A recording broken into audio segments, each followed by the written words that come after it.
नमस्कार,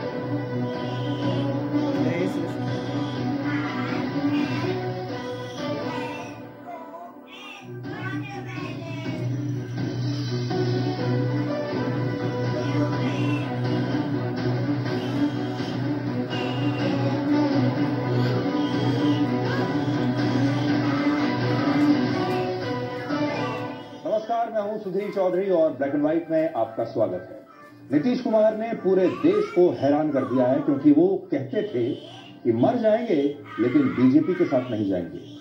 बीजेपी ने भी पूरे देश को हैरान कर दिया है क्योंकि बीजेपी कहती थी कि नीतीश कुमार के लिए इस पार्टी के सारे दरवाजे बंद हो चुके, लेकिन आज इन दोनों के अलावा देश की जनता ने भी सबको हैरान कर दिया है। राम मंदिर का उद्घाटन होने के एक हफ्ते के अंदर ही हमारे देश के लोग एक ऐसे स्टैंड अप कॉमेडियन का दिल खोलकर स्वागत कर रहे हैं जिसने अपना पूरा करियर भगवान राम और सनातन धर्म का मजाक उड़ाकर बनाया है। विवादित stand up comedian Munawar Faruqui ने मशहूर रियलिटी शो बिग बॉस के इस सीजन को जीत लिया है और यह फैसला दर्शकों की वोटिंग के आधार पर हुआ और इस देश के लाखों लोगों ने एक ऐसे व्यक्ति को अपना वोट दिया जो भगवान राम का मजाक उड़ाता आ रहा है। ये भी अपने आप में किसी मजाक से कम नहीं है और इसीलिए हमने आपसे कहा कि आज देश की जनता ने भी हैरान कर दिया है सबको। और आगे ब्लैक एंड व्हाइट में हम आपको वो तस्वीरें भी दिखाएंगे जिसमें आप हैरान रह जाएंगे कि इतनी बड़ी भीड़ मौजूद थी इस स्टैंड अप कॉमेडियन का स्वागत करने के लिए, एक फोटो खिंचवाने के लिए, एक ऑटोग्राफ के लिए कि आप देखकर हैरान रह जाएंगे। इसके बाद हम बिहार के मुख्यमंत्री नीतीश कुमार का एक ब्लैक एंड व्हाइट विश्लेषण करेंगे। आज पूरे देश की जनता नीतीश कुमार का मजाक उड़ा रही है। कुछ लोग उन्हें पाटलिपुत्र का पलटी पुत्र कह रहे हैं, कुछ लोग जनता दल यूनाइटेड को जेडी यू टर्न कहकर बुला रहे हैं, कुछ लोग कह रहे हैं कि सड़कों पर यू टर्न के साइन बोर्ड की जगह अब नीतीश कुमार की तस्वीर लगा देनी चाहिए। नीतीश कुमार का सीधा सा सिद्धांत है कि सरकार नई लेकिन मुख्यमंत्री वही। किसी पार्टी की सरकार आ जाए, किसी गठबंधन की सरकार आ जाए, किसी भी विचारधारा की सरकार आ जाए, मुख्यमंत्री वही रहेंगे। लोग इस बात पर भी हैरान हो रहे हैं कि बीजेपी जैसी सिद्धांतों वाली पार्टी नीतीश कुमार के धोखे को नजरअंदाज कैसे कर सकती है। इसलिए आज हम आपको इस पूरे राजनीतिक घटनाक्रम का सरल विश्लेषण दिखाएंगे और आपके मन में, आपके दिमाग में भी नीतीश कुमार को लेकर, बीजेपी को लेकर, लालू यादव के परिवार और उनकी पार्टी के भविष्य को लेकर और विपक्ष के इंडिया गठबंधन को लेकर बहुत सारे सवाल होंगे। इन सब के लिए नीतीश कुमार के इस नए कदम का मायने क्या है आज आपको बताएंगे और आखिर में आपको प्रधानमंत्री नरेंद्र मोदी की कक्षा में यानी क्लास में लेकर चलेंगे जहां उन्होंने देश के छात्रों के साथ परीक्षा पे चर्चा की है और छात्रों को सोशल मीडिया पर रील्स से दूर रहने की सलाह दी है। लेकिन आज सबसे पहले हम आपको ये बताएंगे कि अयोध्या में इस देश के लोगों ने राम मंदिर के दर्शन करने का एक नया रिकॉर्ड बना दिया है और पिछले 6 दिनों में लगभग 19 लाख लोगों ने अयोध्या में राम मंदिर जाकर रामलला के दर्शन किए हैं, जिनमें सबसे ज्यादा 5 लाख लोगों ने 23 जनवरी को, जबकि 3,25,000 लोगों ने 28 जनवरी को रामलला के दर्शन किए हैं। और आज भी जब मैं आपको ये खबर सुना रहा हूं, आज भी 2 लाख से ज्यादा लोग रामलला के दर्शन करने के लिए राम मंदिर पहुंचे हैं। तो ये हमारे देश के लोगों ने एक नया रिकॉर्ड बना दिया है। लेकिन अब हम आपको जो बताने जा रहे हैं वो आप उससे हैरान होंगे क्योंकि पिछले एक हफ्ते से हम आपको लगातार ये कह रहे हैं, बता रहे हैं कि इस समय पूरे देश में एक ही लहर चल रही है और वो है भगवान श्री राम की लहर, जिसमें पूरा की पूरा देश राममय हो चुका है, पूरा देश राम की भक्ति में डूब चुका है। ये हम एक हफ्ते से आपको बता रहे हैं। लेकिन आज आपको हम कुछ और तस्वीरें दिखाना चाहते हैं और आपको ये बताना चाहते हैं कि हमारे देश के लोग हर बार कैसे हमें भी हैरान कर देते हैं और कई बार हमारे देश में कुछ ऐसी चीजें होती हैं जो चिंता में डालने वाली होती हैं और आज भी कुछ चिंताजनक खबरें आई हैं। इन तस्वीरों को देखकर आपको यही लगेगा कि ये तस्वीरें शायद किसी ऐसे खिलाड़ी की हैं जिसने भारत के लिए ओलंपिक खेलों में या किसी दूसरी अंतर्राष्ट्रीय प्रतियोगिता में मेडल जीता है, या आपको ये लगेगा कि हजारों लोग किसी बहुत बड़े सुपरस्टार को देखने के लिए यहां पर इकट्ठे हुए हैं और या फिर ये हमारा कोई वीर सैनिक है जिसने शायद अपनी बहादुरी से इस देश के लाखों लोगों की जान बचाई होगी। लेकिन हकीकत क्या है वो हम आपको विस्तार से बताएंगे। लेकिन उससे पहले आप ये देखिए, ये अंदाजा लगाइए कि ये हजारों लोग मुंबई की सड़कों पर आखिर किसके लिए इकट्ठा हुए हैं। जैसे मैंने आपसे प्रश्न किया था, ये तस्वीरें देखकर आपको ऐसा लगेगा जैसे हमारे देश का कोई बहुत बड़ा खिलाड़ी ओलंपिक खेलों में शायद गोल्ड मेडल जीतकर वापस घर लौटा है, या ये कोई बहुत बड़ा सुपरस्टार होगा, या कोई बहुत बड़ा ऐसा वीर सैनिक होगा जिसने हजारों लाखों लोगों की जान बचाई है और अब इस देश के लोग उसकी वापसी पर उसका जोरदार स्वागत कर रहे हैं। लेकिन पहले देखिए तस्वीरें और फिर अंदाजा लगाइए कि ये कौन है।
ये तस्वीरें मुंबई के डोंगरी इलाके की हैं और इन तस्वीरों में ये हजारों लोग जिस व्यक्ति पर फूलों की बरसात करके जिस व्यक्ति का जबरदस्त स्वागत कर रहे हैं, उसका नाम है मुनव्वर फारूकी।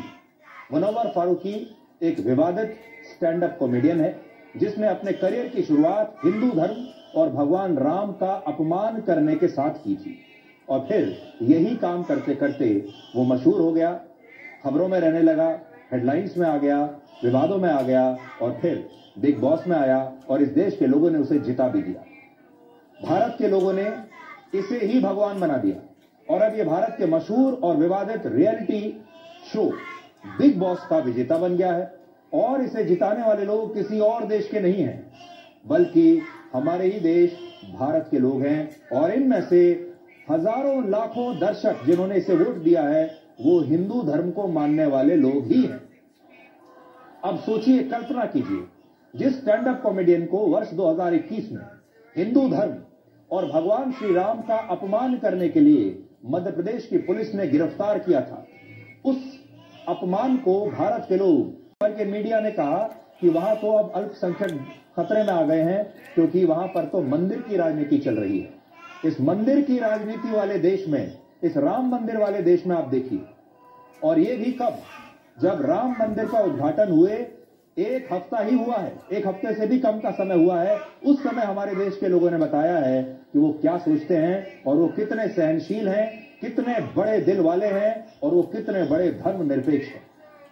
कट्टरवाद क्या होता है वो आप इस बात से समझिए कि फ्रांस में पैगंबर मोहम्मद का चित्र दिखाने पर सैमुअल पैटी नाम के एक स्कूल टीचर की सिर तन से जुदा करके हत्या कर दी गई थी। सलमान रुश्दी जो बहुत मशहूर राइटर है, उनकी एक पुस्तक में पैगंबर मोहम्मद साहब पर एक टिप्पणी करने के लिए एक लड़के ने वर्ष 2022 में चाकू से उन पर जानलेवा हमला कर दिया था। बड़ी मुश्किल से उनकी जान बची है, कई महीनों अस्पताल में रहे। और हमारे अपने देश में ही नुपुर शर्मा का समर्थन करने पर कन्हैया लाल नाम के एक टेलर की सिर तन से जुदा करके हत्या कर दी गई थी।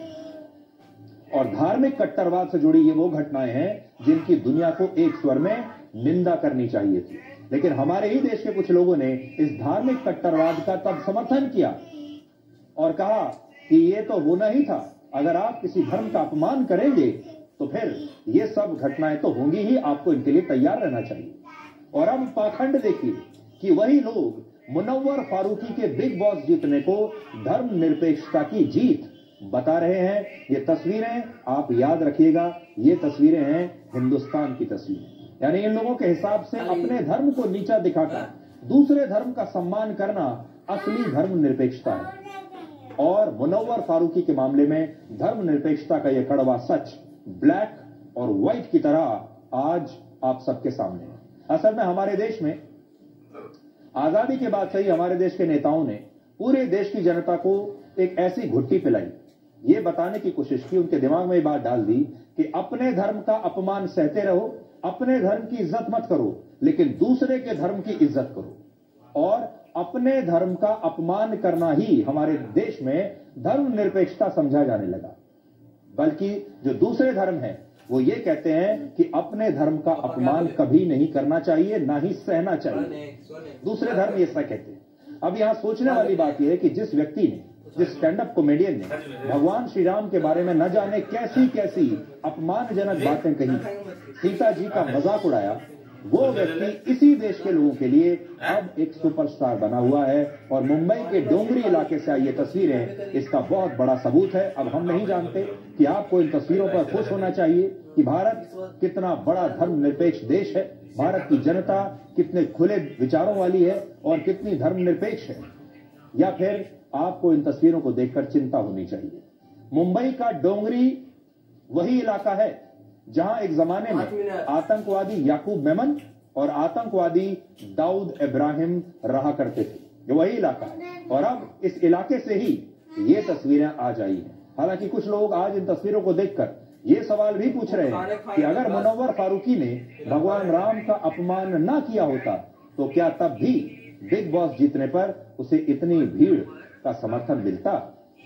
आज मुनव्वर फारूकी भी यही सोच रहे होंगे अपने बारे में कि देखिए भगवान राम का और सनातन धर्म का अपमान करने का कितना बड़ा फायदा उन्हें मिला है। वो वर्षों वर्षों तक ऐसे ही स्टैंड अप कॉमेडियन बने रहते, स्टैंड अप कॉमेडी करते रहते और शायद उनका नाम किसी को पता भी ना होता, लेकिन क्योंकि उन्होंने सनातन धर्म का अपमान किया, क्योंकि उन्होंने भगवान श्री राम का, सीता जी का अपमान किया, उनका मजाक उड़ाया, क्योंकि उन पर पुलिस ने FIR कर दी, उन्हें अरेस्ट कर लिया, इसलिए वो रातों रात स्टार बन गए, रातों रात विवादों में आ गए, रातों रात हेडलाइंस में आ गए। और बिग बॉस में ऐसे ही लोगों की जगह होती है। और आज इस देश के लाखों लोगों ने अपना वोट इस स्टैंड अप कॉमेडियन को दे दिया। तो हमें तो लगता है इस समय जब ये गाड़ी पर चढ़कर इतने हजारों लोगों का स्वागत देख रहा होगा ये स्टैंड अप कॉमेडियन, तो शायद ये सोच रहा होगा कि मैंने जो किया ठीक ही किया, उसका नतीजा, उसका इनाम आज मुझे मिल रहा है। आज आप सबको यह भी सोचना चाहिए कि अगर हमारे देश में भगवान राम का अपमान करने पर नेताओं को वोट मिलते हैं और बाकी के लोगों को इतनी लोकप्रियता मिलती है, तो फिर हिंदू धर्म और भगवान राम का अपमान करने को इस देश में फैशन क्यों ना माना जाए? ये तो एक फैशन है, इससे फायदा ही फायदा है। अब आप खुद सोचिए, अगर भगवान राम का अपमान करने पर लोग इतने बड़े सेलिब्रिटी बन जाते हैं, इतने बड़े बड़े नेता बन जाते हैं, तो फिर कोई हिंदू धर्म का मजाक इस देश में क्यों नहीं उड़ाएगा?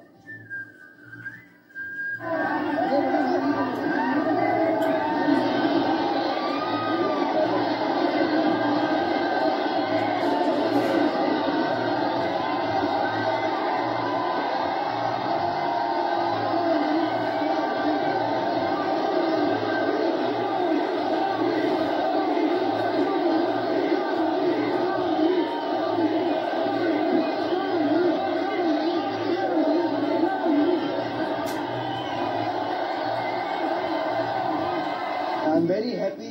लोगों को टनल तक छोड़ के आने में मेरी जितना योगदान मुझे नहीं लगता जितना था, जितना टनल से सबसे आखिर में बाहर निकालने के लिए मेरे फैंस का था। तो मैं बहुत ज्यादा खुश हूँ और ये जो प्यार मुझे मिल रहा है और जो मैं बाहर आके फील कर पा रहा हूँ, आई एम वेरी थैंकफुल। इस तरह के फैंस नसीब वालों को मिलते हैं और मुनव्वर नसीब वाला है। मैं फिर से आपको स्पष्ट कर दूं, आज की जो बड़ी खबर हमने सबसे पहले दिखाई है आपको, ये रियलिटी शो बिग बॉस पर नहीं है। ये रियलिटी शो बिग बॉस को जीतने वाले पर नहीं है, ये भारत की जनता पर है। ये भारत की जनता के चरित्र पर खबर है।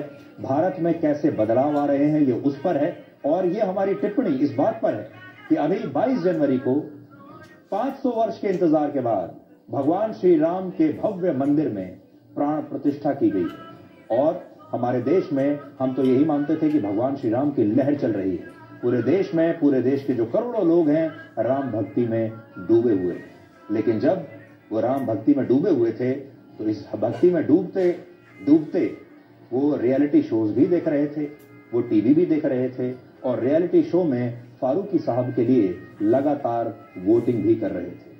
और ये देश कितना महान है, यहाँ पर राम भक्त भी सरवाइव कर रहे हैं, वो भी खुश हैं और भगवान राम का अपमान करने वाले को वोट देने वाले लोग भी इस देश के उतने ही नागरिक हैं, उनके पास भी एक ही वोट देने का अधिकार है और वो भी खुश हैं। इसलिए आज आपको फक्र होना चाहिए कि आप भारत जैसे देश में रहते हैं।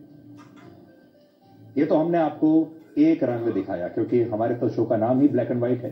हर तस्वीर के दो रंग हम आपको दिखाते हैं, ब्लैक और व्हाइट। अब दूसरा रंग देखिए। अब आप ये देखिए कि जब भगवान श्री राम का अपमान करने वाला एक मुस्लिम stand up comedian Bigg Boss जीत जाता है और उसे हमारे देश के लाखों लोग वोट देते हैं अपना, तो इसे धर्मनिरपेक्षता की जीत बताया जाता है, तालियां बजाई जाती हैं। लेकिन दूसरी तरफ जब एक मुस्लिम धार्मिक नेता धर्मनिरपेक्षता के लिए, इस देश में सौहार्द फैलाने के लिए, हिंदू और मुसलमानों के बीच दोस्ती और प्यार कायम करने के लिए रामलला की प्राण प्रतिष्ठा के कार्यक्रम में हिस्सा लेता है और भाईचारे का असली पैगाम राम मंदिर में जाकर देता है, तो उस मुस्लिम धार्मिक नेता के खिलाफ फतवा जारी हो जाता है और उससे कहा जाता है कि आप माफी मांगिए क्योंकि आप एक इमाम होने के नाते कैसे राम मंदिर के उद्घाटन समारोह में गए। ऑल इंडिया इमाम ऑर्गेनाइजेशन के प्रमुख इमाम उमर अहमद इलियासी के खिलाफ इसलिए फतवा जारी हुआ है क्योंकि वो भगवान श्री राम की प्राण प्रतिष्ठा के कार्यक्रम में शामिल हुए और प्रधानमंत्री मोदी ने इसके लिए उन्हें धन्यवाद भी दिया था। और ये धर्मनिरपेक्ष भारत की असली और बेहद खूबसूरत तस्वीर थी। ये तस्वीर हम आपको भी दिखा रहे हैं। देखिए, उस दिन वहां बड़ी संख्या में साधु संत मौजूद थे, राम भक्त मौजूद थे, लेकिन उन्हीं के बीच में इमाम साहब भी गए थे। और इससे बढ़िया खूबसूरत तस्वीर और क्या हो सकती है। उन्होंने राम मंदिर के अंदर जाकर भगवान श्री राम के दर्शन भी किए, लेकिन राम मंदिर जाने के लिए इस संगठन के इमाम के खिलाफ फतवा जारी हो गया और इस फतवे में अब मुस्लिम समुदाय से उनका बहिष्कार करने की अपील की गई है कि इनका बहिष्कार कर दिया जाए। इमाम उमर अहमद इलियासी का बहिष्कार होना चाहिए, उन्हें माफी मांगनी चाहिए और जो उन्होंने ये काम किया है राम मंदिर में जाने का, ये इस्लाम के खिलाफ है। वैसे तो मुझे 22 जनवरी की शाम से ही तमाम मेरे नंबर्स पर अलग अलग जगहों से मुझे धमकियां आने लगी, मेरे खिलाफ नफरत अंगेज माहौल बनाने लगे, मेरे खिलाफ उन्होंने जो अब शब्द जो कहने के होते हैं वो कहे। तो लास्ट में कल रात को ही एक फतवा जारी हुआ है। एक बिंदु उनका ये है कि आप प्राण प्रतिष्ठा में क्यों गए, आप चीफ इमाम हैं, आपको जाने का अधिकार ही नहीं है, आप इसलिए आप पर कुफ्र का फतवा जारी होता है। दूसरा बिंदु उन्होंने ये दिया है कि आपने इंसानियत को धर्म से ऊपर कर दिया है, ये आपका गुनाह है, इसलिए आप पर फतवा जारी होता है। मेरा ये दोष है कि मैं अपने देश से प्रेम करता हूं, मेरा इसलिए विरोध कर रहे हैं, तो मुझे लगता है कि शायद उनको पाकिस्तान चला जाना चाहिए। सो भारत के चीफ इमाम ने राष्ट्रवाद की बात की, भारत की बात की, हिंदू और मुसलमान की एकता की बात की, भगवान श्री राम की बात की और ये सोचकर कि उनके भगवान श्री राम के मंदिर में जाकर प्राण प्रतिष्ठा के कार्यक्रम में शामिल होने से हिंदू और मुसलमानों के बीच दोस्ती कायम होगी, प्यार का रिश्ता कायम होगा, ये सोचकर ये वहां गए थे। और अब आप सोचिए, इनके अपने ही धर्म के लोगों ने, इनके अपने ही धर्म वालों ने इनके खिलाफ फतवा जारी कर दिया। कहा जा रहा है कि इनको इनके पद से हटाया जाए और इन्हें माफी मांगनी चाहिए। अब आप सोचिए, असली धर्मनिरपेक्षता आपको कहां दिखाई देती है। और जैसा मैंने आपको शुरुआत में कहा, हमारे देश में जो बहुसंख्यक हिंदू हैं, उनके दिमाग में एक बात डाल दी गई कि अपने धर्म का अपमान करना और दूसरे धर्म के लिए तालियां बजाना, दूसरे धर्म का रास्ता साफ करना, यही सच्ची धर्मनिरपेक्षता है। बल्कि जो दूसरे धर्म है वो ये कहते हैं कि सबसे पहले अपने धर्म के साथ खड़ा होना आपका कर्तव्य है, अपने धर्म का अपमान आप नहीं सहेंगे, सबसे पहले आपको अपने धर्म पर गर्व होना चाहिए। लेकिन आज बड़ा सवाल अब हम आप पर छोड़ते हैं कि भगवान राम का अपमान करना असली धर्मनिरपेक्षता है या भगवान राम का सम्मान करके रामलला की प्राण प्रतिष्ठा में शामिल होना असली धर्मनिरपेक्षता है। क्योंकि इस देश के बहुत सारे मुसलमान भगवान श्री राम का अपमान करने को असली धर्मनिरपेक्षता मान रहे हैं और रामलला की प्राण प्रतिष्ठा में शामिल होने को सांप्रदायिक और इस्लाम विरोधी बता रहे हैं। इसलिए हम अपने दर्शकों पर आज ये फैसला छोड़ते हैं, चाहे आप हिंदू हैं, मुसलमान हैं, सिख हैं, ईसाई हैं, पारसी हैं या किसी भी और धर्म को, जैन हैं, आप मानने वाले हैं। लेकिन ये दो तस्वीरें आज आप देख लीजिए। अगर ये दोनों ही तस्वीरें अगर आप इनको आंकेंगे, या तो दोनों को धर्मनिरपेक्ष बताइए और या फिर दोनों को ही सांप्रदायिक बताइए।